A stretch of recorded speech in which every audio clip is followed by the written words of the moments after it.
अरे लेकिन शरद से शुक्र हो तो हुआ ना। मतलब तुम्हारे हिसाब से शरद हमेशा सुख ही देगा, दुख नहीं, राइट? ठीक है, मामी सर के लिए शरद और ना प्लीज। नहीं अब नेक्स्ट नहीं है। प्यास का जब खत्म होते ही एकदम तो बिगड़ जाए, और वो बिगड़े तो बिगड़े, हम तो ये सुख देना चाहते हैं, इसलिए हम तुम्हें थोड़ा और शरबत पिलाएंगे, प्लीज। सुबह रहने दे, उसे तकलीफ हो रही है, मगर शरबत तो ओके ओके मतलब जितना प्यास का दुख उतना ही सुख, उसके बाद तो उल्टा उसी से दुख। इनका बिगड़ा हुआ मुझे सब देगा, राइट? आप हो जाइए, थैंक यू। अब आप मिस्टर जिनका चौक से फ्लैट में शिफ्ट हुए हैं सपना,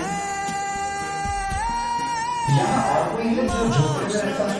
हाँ मैं। आप खुश हैं झोपड़े में?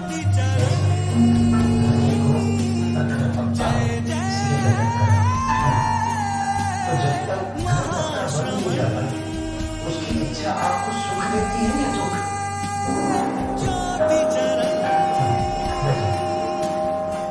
अब बताओ मुझे, इच्छा में सुख है या दुख? ओके, अब और कोई जो फ्लैट में रहता हो लेकिन बंगलों में जाना चाहता हो? तो अब बताओ किसको ज्यादा सुख मिलेगा? तीनों को अलग अलग घर चाहिए, तीनों उसके लिए कोई मेहनत नहीं कर रहे हैं। एंड जस्ट इमेजिन कि उनको अपना मनचाहा घर मिल जाता, तो घर में पहला कदम रखते ही सबसे ज्यादा सुख किसको मिलेगा? भाभी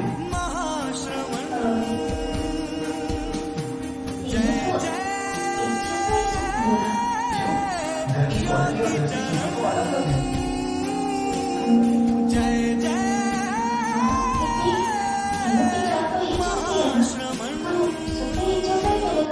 मतलब घर की क्वालिटी अलग अलग, फिर भी घर वाले की इच्छा और मेहनत की पीड़ा एक जैसी होने की वजह से पीड़ा के शमन का आनंद भी एक जैसा।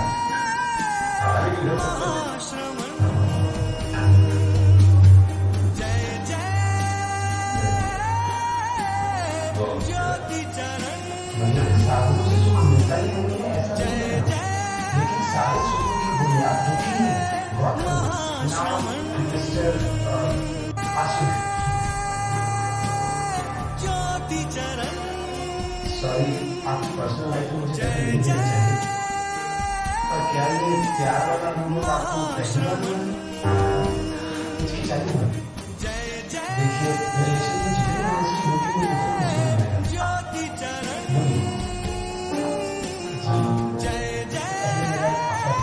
तो क्या उस वक्त भी आपको ऐसे ही हाँ, या फिर इससे भी अच्छी क्योंकि वो फर्स्ट लव था शायद। हाँ सॉरी थोड़ा और इंटरफेयर कर रहा हूँ, लेकिन क्या आपको भी हर प्रेमी की तरह अपनी गर्लफ्रेंड के साथ मिलना, लंबी लंबी बातें करना, साथ घूमना फिरना, साथ रहना अच्छा लगता था? हाँ, और जब ब्रेकअप का समय आया तो एक वक्त ऐसा भी आया होगा कि जिस गर्लफ्रेंड के साथ आपने सुख की कल्पना की थी, अब उसकी प्रेजेंस भी आपको इरिटेट करती है। मगर वो नहीं, आपके ब्रेकअप की जेन्युइन रीजंस होंगे। आप पर डाउट करके आपकी छवि को बिगाड़ना मेरा उद्देश्य नहीं है। मैं सिर्फ इस बात में सुख कहां से ओरिजिनेट हो रहा है ये ढूंढने की कोशिश कर रहा हूं। तो वो इरिटेशन वाला स्टेज आया था आपके रिलेशन में? हाँ थैंक यू।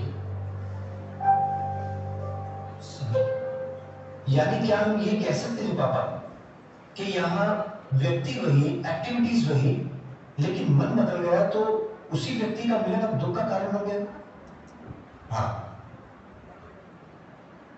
अब एक और उदाहरण देता हूं सुख का। साधन छोटा फिर भी सुख बड़ा।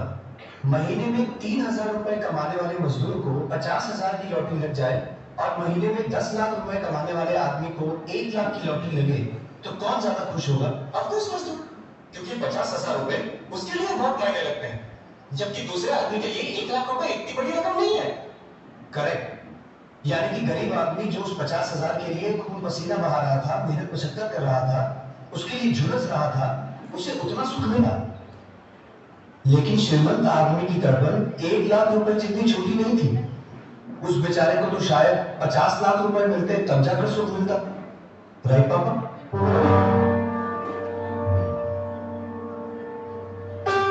मतलब पेन रिलीफ का प्रोसेस ही सुख बन के रह गया है। जिस चीज का पेन होगा उसको रिलीव करने में ही उसको सुख मिलेगा। So every means of enjoyment is actually a pain killer remedy, फिर वो चाहे व्यक्ति हो या वस्तु हो। ऐसा करके भी अगर सुख मिलता है तो फिर प्रॉब्लम क्या है? फिर तो हॉस्पिटल में जाना या घाव लगने पर मरहम पट्टी करना या रोग होने पर दवाई करना, इन सबको भी एंजॉयमेंट मानना पड़ेगा।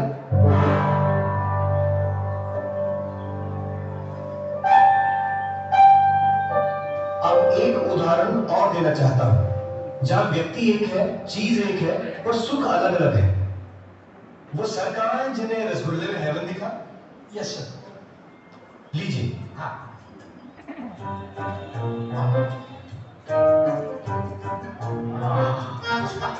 एक और।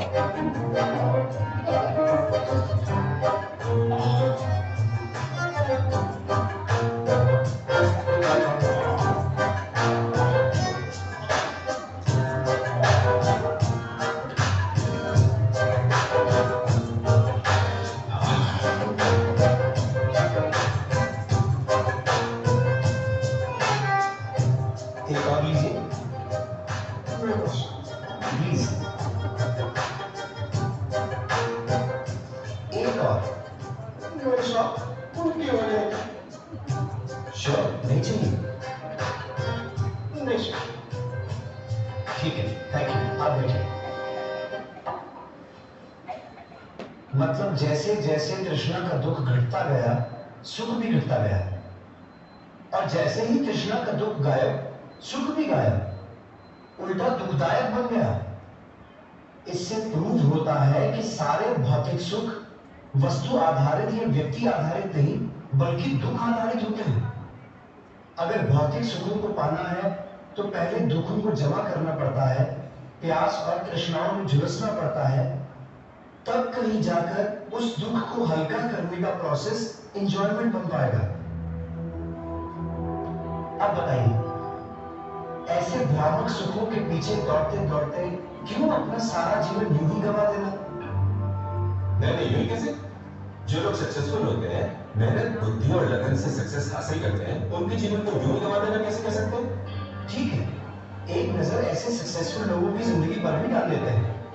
होता यह है कि बचपन में खिलौनों में सुख दिखता है, थोड़ी समझ आते ही दुनिया को नए नजरिए से देखने लगते हैं, तब खिलौने छोड़कर यार दोस्त, होटल, सिनेमा, प्यार, मोहब्बत, इन सब में ही दुनिया भर का सच्चा सुख है ऐसा मानने लगते हैं। पर मैच्योरिटी आते ही सेफ एंड सिक्योर भविष्य में सुख नजर आने लगता है।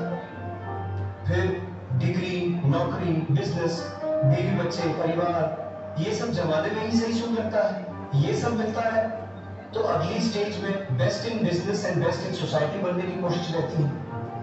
और जैसे तैसे मेहनत, मशक्कत, टेंशन, रिजेक्शन, एडजस्टमेंट, ये सब करते करते सब पा भी ले तो तब तक उम्र निकल जाती है, शरीर लड़खड़ाने लगता है, तब परिवार से सच्चा सुख मिलेगा यही सोचते हैं। पर तब तक तो उनकी अपनी सुख पाने की यात्रा शुरू हो चुकी होती है। उसमें चाहते हुए भी वो आपको कितना समय दे पाएंगे? अब बताओ महेंद्र, इस पूरी जीवन यात्रा में कहीं भी किसी भी वस्तु या व्यक्ति की वजह से कहीं भी ऐसा सुख मिलता है जिससे हम कभी ऊब ना जाए, जिससे कभी जी ना भरे? ऐसा सुख मिलता है?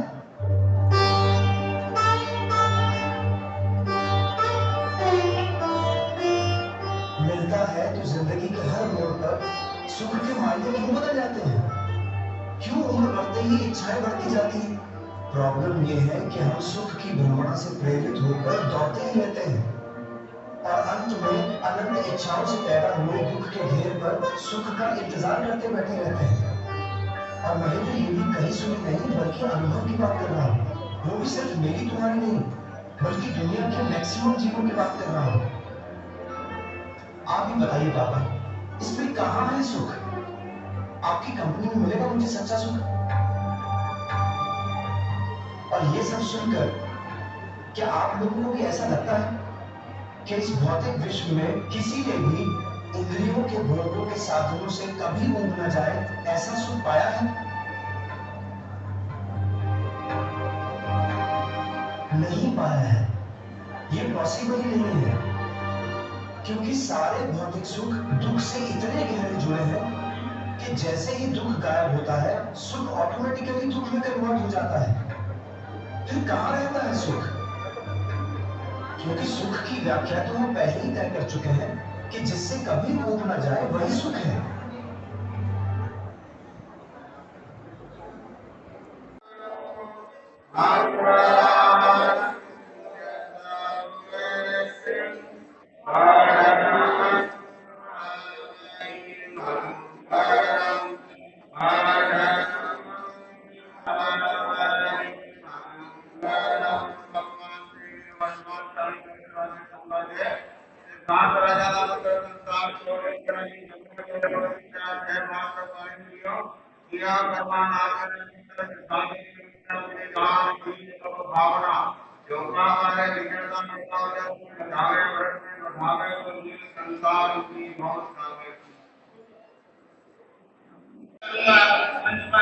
राष्ट्रीय उपाध्यक्ष और राष्ट्रीय कार्यक्रम की अध्यक्षता के लिए खबर न्यूज के राष्ट्रीय उपाध्यक्ष श्री रमेश जी दादा, राष्ट्रीय महामंत्री श्री पवन जी माधव,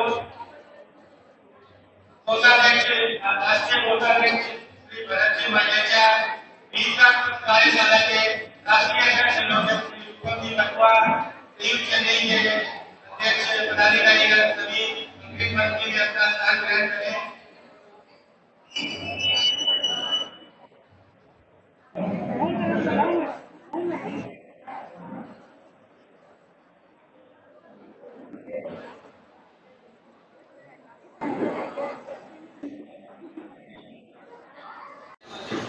हम सभी के पावन प्रेरणा आचार्य श्री महाराज के चरणों में मुनि श्री भरत कुमार की कार्यक्रम के चरणों में सबक वंदना। इस कार्यशाला की अध्यक्षता कर रहे हमारे उपाध्यक्ष श्री रमेश जी दादा, महामंत्री महोदय श्री पवन जी मांडो, राष्ट्रीय कोषाध्यक्ष महोदय भरत जी मल्लेचा, सभी संस्थाओं के पदाधिकारी संपूर्ण श्रावक समाज सादर जय। एक अच्छे व्यक्तित्व में कई दोष होते हैं, जैसे PQ, IQ, EQ। PQ physical question यानी शारीरिक बल पहले के जमाने में भी होता था। जिस राजा की जितनी बड़ी सेना उसको उतना ही मत दिया जाता था। जितने भी अन्य धर्म सिद्धांत हैं, यहाँ वहाँ भगवान अपने भक्तों को स्वर्ग का मार्ग या फिर कोई वैकुंठ का में चरण चाकर या फिर कोई जन्नत का बंदा, कोई ईसा का सेवक बनने का मार्ग दिखाते हैं।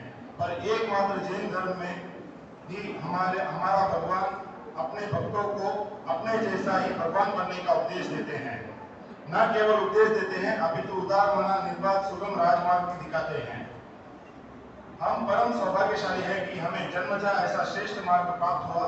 वीतरागत महातपस्वी गुरुदेव के बर्तारे में जीने का अवसर मिल रहा है।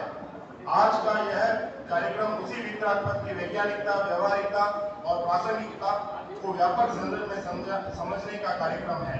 कार्यक्रम भी किन की सन्निधि में समायोजित करने का हमें सौभाग्य मिल रहा है, जिनका नाम स्वयं में शिखर वीतराग पुरुष का पर्याय है, मुनि श्री भरत कुमार जी स्वामी। आपका जीवन उस वीतरागत के आदर्श पति के रूप में हमारे सामने है।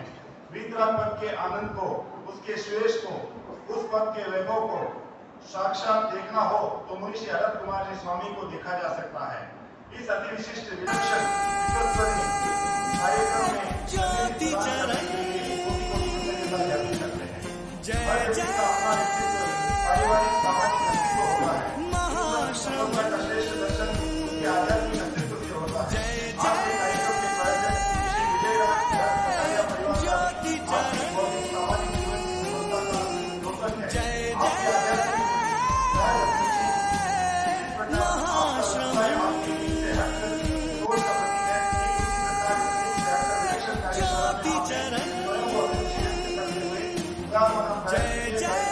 है। ज्योति चरण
पत्थर को कर दे पानी, पंखों पर्वत चढ़कर खुशियों से परचम लहराए, हम गीत गीत के गाए, हम गीत गीत के गाए।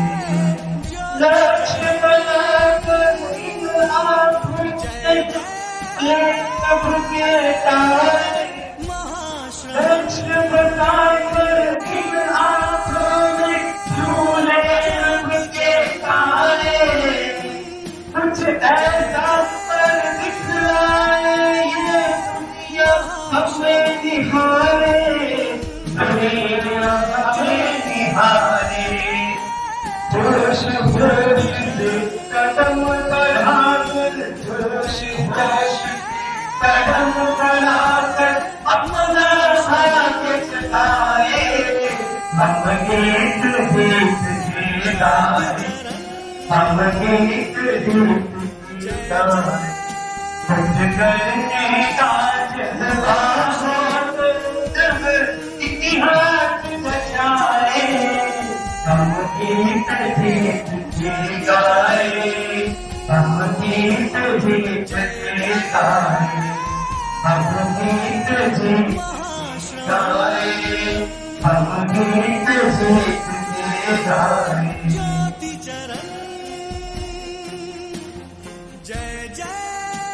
को ढूंढने का प्रयास कीजिए।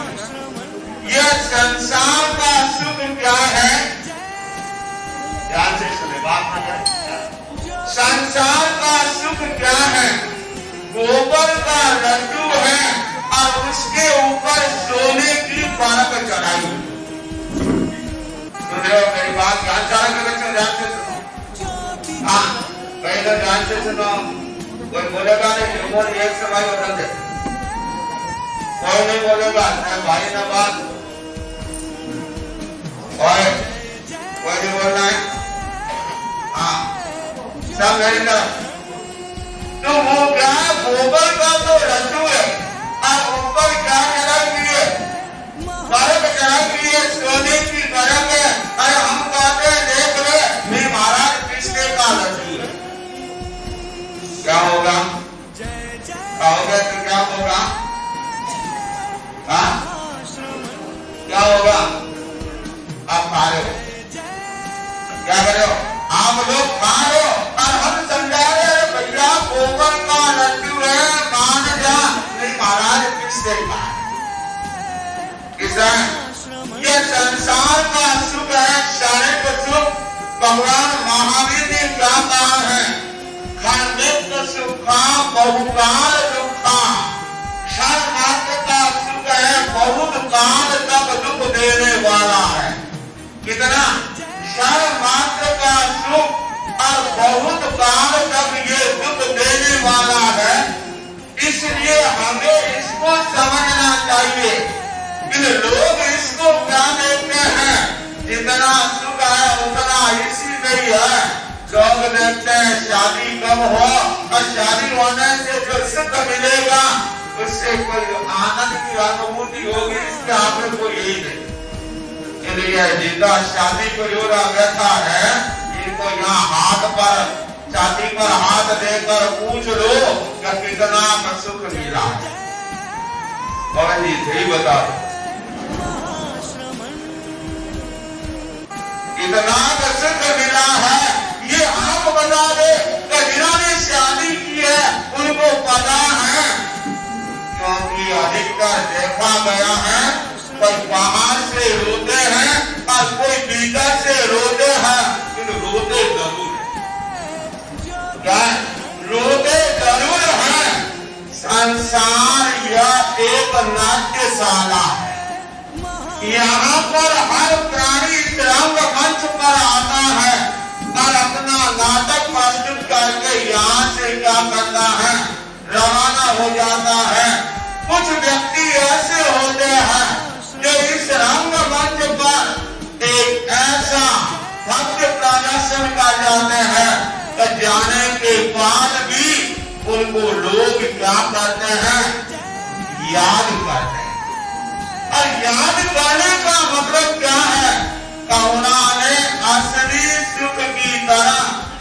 अपना कदम बढ़ाया।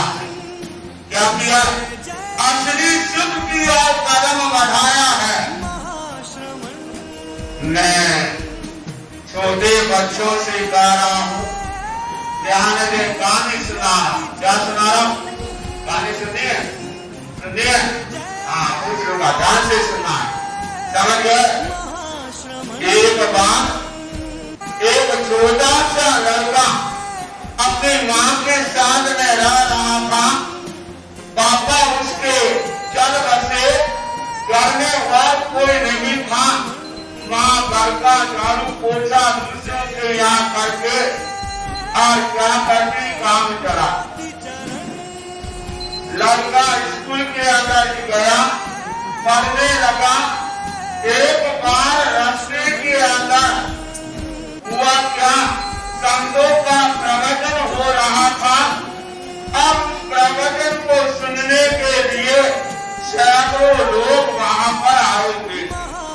लड़का भी बैठ गया और बैठने के कारण लड़के ने देखा, प्रवचन सुना। संतों ने कहा कोई किसी का नहीं है, कोई कोई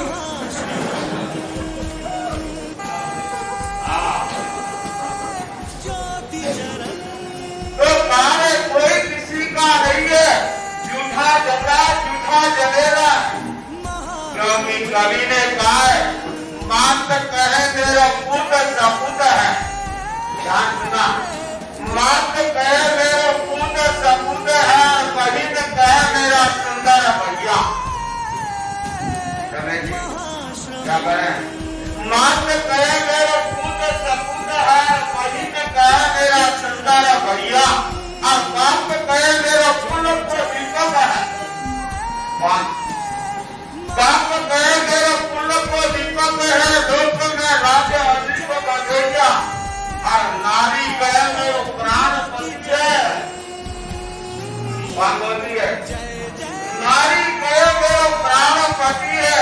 जिनके पास में लहू बुलैया, कभी गंग कहे सुनसान अखबार, जिसकी गांठ में सफेद रुपया।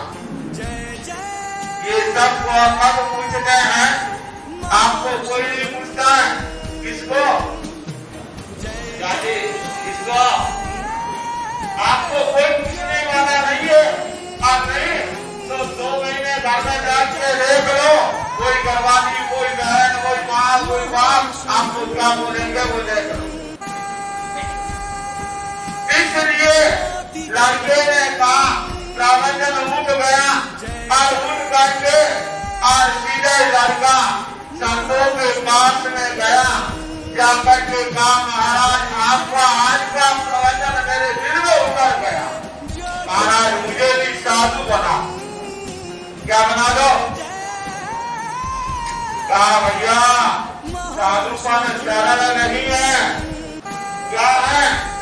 साधुपन तो खाने की धार है, रोज करनी पड़ती है। रोज जानते हो लोग क्या होता है? हाँ, ये रोज करनी पड़ती है, पैदल चलना पड़ता है, गुरु कहे वैसा करना पड़ता है। सर्दी में सर्दी सहन करनी पड़ती है, गर्मी में गर्मी सहन करनी पड़ती है। क्या महाराज आप भी तो करते हो? कौन करते हो? बच्चे सुनो, ध्यान से सुनो, आप भी तो करते हैं। या देख करके महाराज मुझे भी साधु बना। सारे माँ बाप की आज्ञा, महाराज घर में बात तो है नहीं, अकेली माँ है, अभी जाता हूँ आज्ञा लेके आ। कहाँ गया? कहाँ पर गया? घर गया और घर जाकर के और माँ से कहा माँ जो भाई जल्दी कैसे आया? माँ प्रवचन सुन के आया और आज मन हो रहा है क्या मैं साधु बनूंगा। क्या बनूंगा? कौन कौन बारी हाथ खड़ा करेगा? 1 2 3 4 5 6 7 8 9 10 11 12 कोई कर है। तो देखिए माँ ने कहा एक थप्पड़ रखी जोर की, किसके? हाँ, उस बेटे पे एक थप्पड़ रखी, कहा बेटा दीक्षा लेने का नाम लेगा तो मर जाऊं। बेचारा डर गया, माँ मर जाए। तो उसने दीक्षा का नाम लेना ही क्या किया, छोड़ दिया। और छोड़ा, थोड़े दिन बीते और बेटा बीमार हो गया। बीमार हुआ, हॉस्पिटल के अंदर लेके गए, जितना थोड़ा बहुत पैसा का लगाया, डॉक्टर ने उत्तर दे दिया। क्या उत्तर दिया? कब घर ले जाओ सेवा करो। अब बेटा बीमार हुआ, छोटा काम, अड़ोसी पड़ोसी सब लोग पुराने समय में कोई बीमार होते तो साटा पूछने के लिए आया करते। आजकल तो लोगों को फुर्सत नहीं है, टाइम नहीं है, वेरी बिजी है। तो पुराने समय में महीने मिलकर के आई, अमावस की रात थी और उस दिन मिलकर के आए और आकर के काम किया। उस समय बातें करने लगी और दरवाजा खुला और वही सो गई। लड़का पलंग पर सोया हुआ। रात के समय में किसी ने माटी का कपड़ा पकड़कर खींचा और खींच गई। माटी चिल्लाई जोर से, तो क्या यमदूत आ गया? यमदूत आ गया और यह देखकर एक बार नहीं दूसरी बार खींचा और माटी चिल्लाई। तीसरी बार खींचा, माटी ने कहा अंधेरे में मुझे तो नहीं दिखता, तेरे को तो दिखता है। बीमार कौन है और मैं किसको जाना? क्या बोला? बीमार कौन है और मैं किसको जाना है? किसको किसको ले जाना है? बीमार तो बेटा है और कपड़ा किसका खींच रहा है? तो इतने में बेटे की नींद जग गई और बेटे ने कहा मां क्या हुआ? अरे यमदूत आ गया, तेरे को जाना मुझे ले जाना। कहा मां डर मत, मैं चला जाऊंगा। किसने कहा? बेटे ने लालटेन जलाया और जलाने के बाद देखा यमदूत कहता देख तो लो। देखा तो पड़ोस के भैंस का बच्चा और वो खुला रह गया, वो आ गया और माजी के कपड़े को खींचा। माँ ने कहा, बेटे ने कहा माँ यह तो पड़ोस के भैंस का बच्चा। लड़के ने सोचा संतों ने कहा था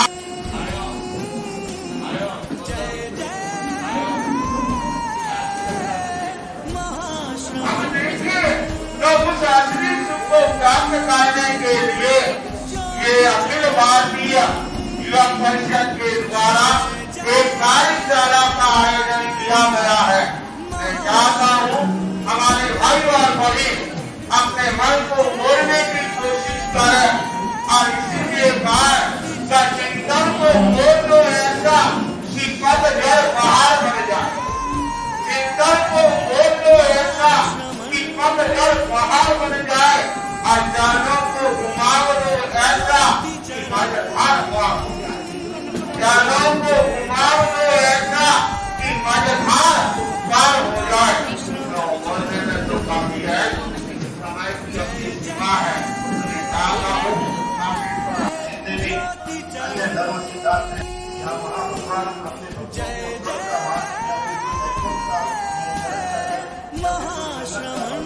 कोशिका का जीवन भरने का मार्ग दिखाते हैं। और एक मामले में हमारा भगवान अपने भक्तों को अपने जैसा ही भगवान बनने का उपदेश देते हैं। न केवल उपदेश देते हैं, अपितु उदार बना निर्वाह सुगम राजमार्ग भी दिखाते हैं। हम परम सौभाग्यशाली हैं कि हमें जन्मजा ऐसा श्रेष्ठ मार्ग प्राप्त हुआ। मित्र अंकल महासभा श्री गुरुदेव की बताने में जीने का अवसर मिल रहा है।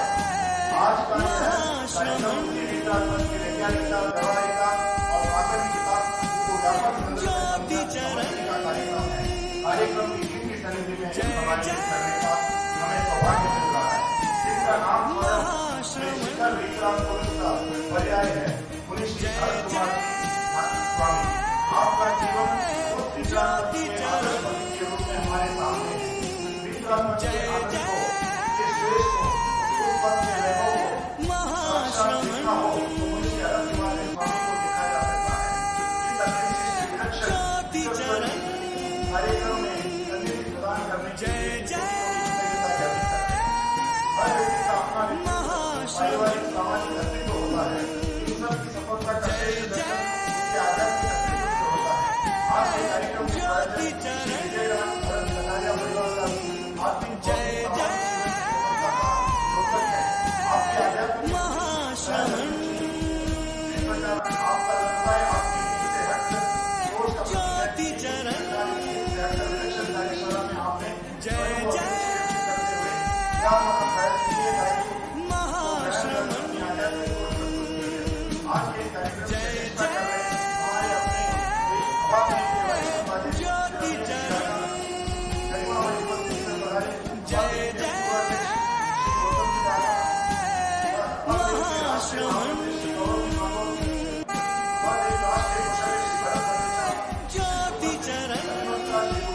प्रतीक है,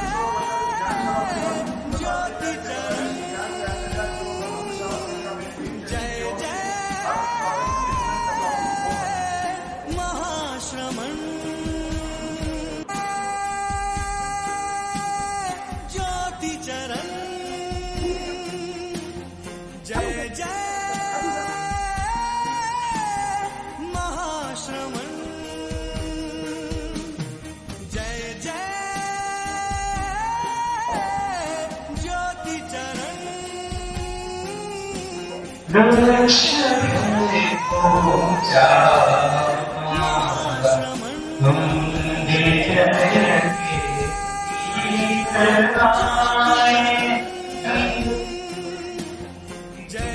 को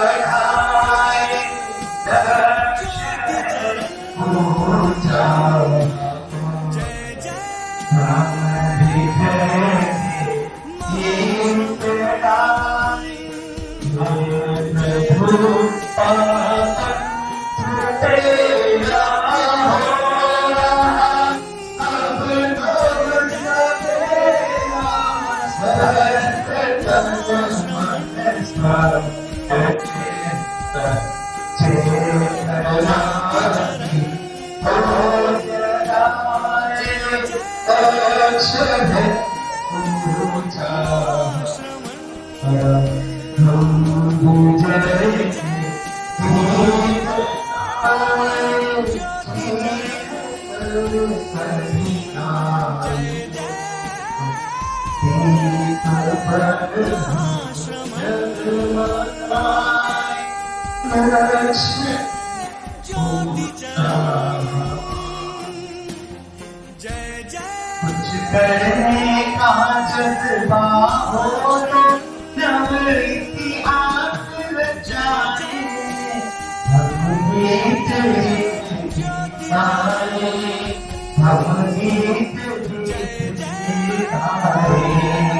आज के कार्यक्रम की अध्यक्षता कर रहे हमारे अपने हवा में गरिमामय उपस्थिति में पधारे श्री गौतम जी जय आए हम गीत गाए संघर्षों में डरना क्या ये लिखी गई कहानी अगर ठान ले दिल में तो पत्थर को कर दे पानी पत्थर को कर दे पानी पंखों पर्वत चढ़कर खुशियों से परचम लहराए हम गीत गीत गाए हम गीत गीत गाए लक्ष्मण सब के तारे लक्ष्मण इन आंखों में झूले रंग के तारे कुछ ऐसा पर दिखलाए ये दुनिया हमें निहारे दुनिया हमें निहारे जोश होश से कदम बढ़ाकर जोश होश कदम बढ़ाकर अपना भाग्य जगाए हम गीत गीत गाए हम गीत गीत गाए कुछ करने का जज्बा हो जब इतिहास बचाए हम गीत गीत गाए हम गीत गीत गाए हम गीत गीत गाए हम गीत गीत गाए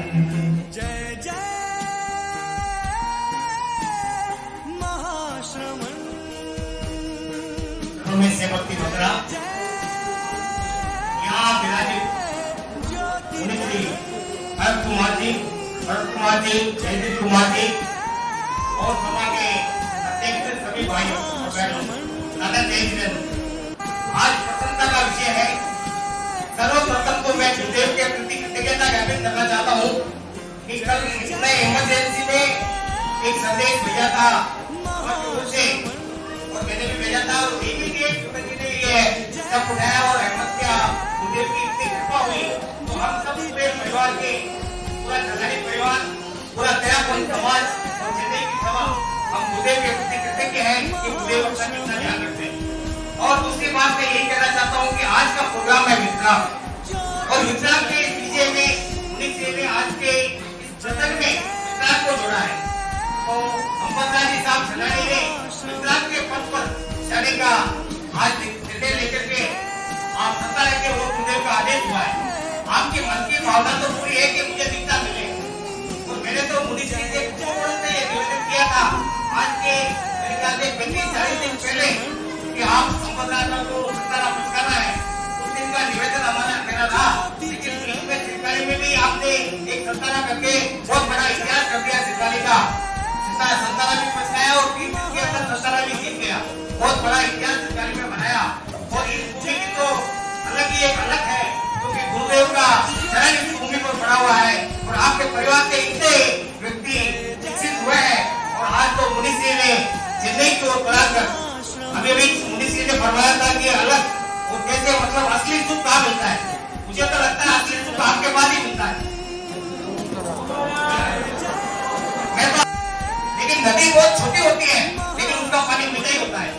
मुनि श्री ने मई से स्टार्ट किया मैसूर से स्टार्ट किया नेक्स्ट में मदर बना रहे और नेक्स्ट में चली मद्रास बना रहे। आपका जाना बेंगलुरु था अगर इसमें भी कोई योग है मैंने आपसे कुंभकोण में निवेदन किया और आज संसार पद करने का कोई योग था और आपका मद्रास बराबर हुआ। और मैं इसलिए कहता हूँ कि नदी का पानी इतना मीठा होता है मद्रास में भी विमल बोल रहे कि माना उसका एक अलग रूप है और उसमें भी महासागर की ध्यान है और महासागर के राज में हम लोग रह रहे हैं तो कितना एम का कितना भाव है।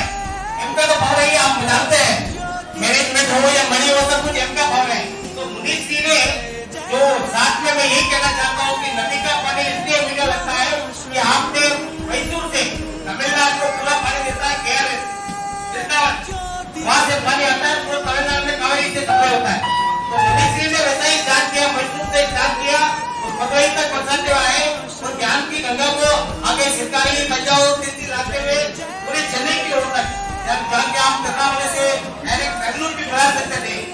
चेन्नई में पदार्थ मानसिकता थी, चेन्नई सभा वालों की बहुत विनती थी, तो आपका पदार्थ को आपके प्रति मैं कृतज्ञता करता हूँ कि हम चेन्नई वाले आप सबके आभारी हैं। वो चंदानी परिवार विशेष आभारी है कि आपकी मुकुटों से आदत रही और आज अर्जी को आपके मर्जी के रूप में उदय के आदेश से पूरी की, तो आपके प्रति मैं कृतज्ञता ज्ञापित करता हूँ।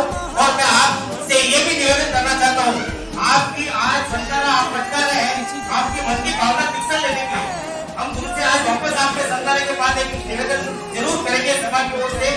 और मैं अदानी परिवार से खड़े होकर आपसे निवेदन करना चाहता हूँ, एक पूरा संघ के शिक्षा के कुछ हो।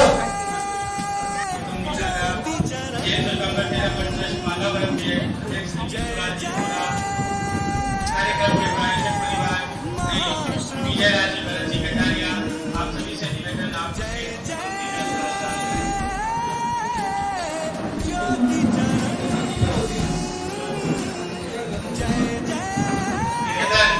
चलानी परिवार की बहनों से दीपिका के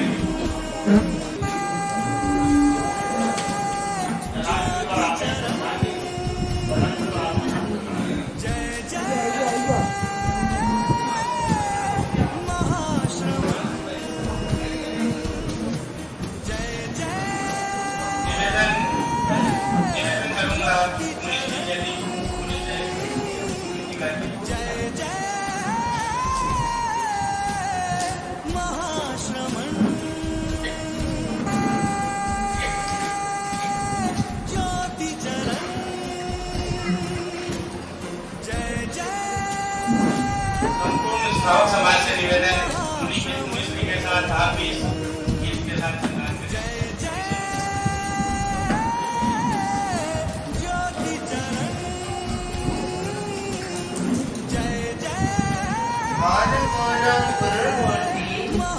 संगान मूलम गुरुर्पदा मंत्र मूलम गुरुर्वाक्य मोक्ष मूलम गुरुर्कृपा।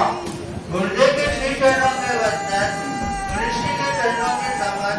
उपस्थित भाइयों और बहनों, यह गीत रामपद कार्यशाला और इस कार्यशाला पर आधारित एक गीत का प्रकाश कर रहा हूँ। आत्मा की रक्षा अब हमें करनी चाहिए, आत्मा की रक्षा अब हमें करनी चाहिए, हृदय में करनी चाहिए, सदा अनुसरनी चाहिए, आत्मा की रक्षा अब हमें करनी चाहिए।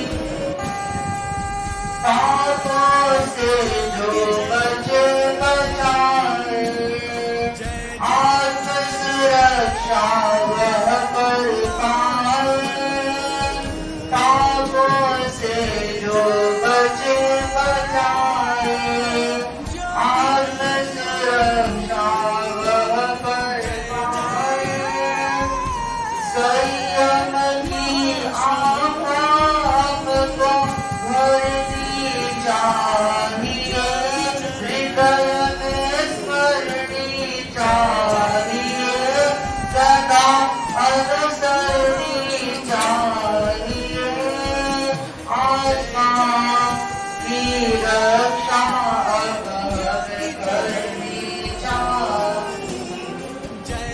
राग द्वेष की आग भयंकर सारे जलते इसके अंदर, राग द्वेष की आग भयंकर सारे जलते इसके अंदर।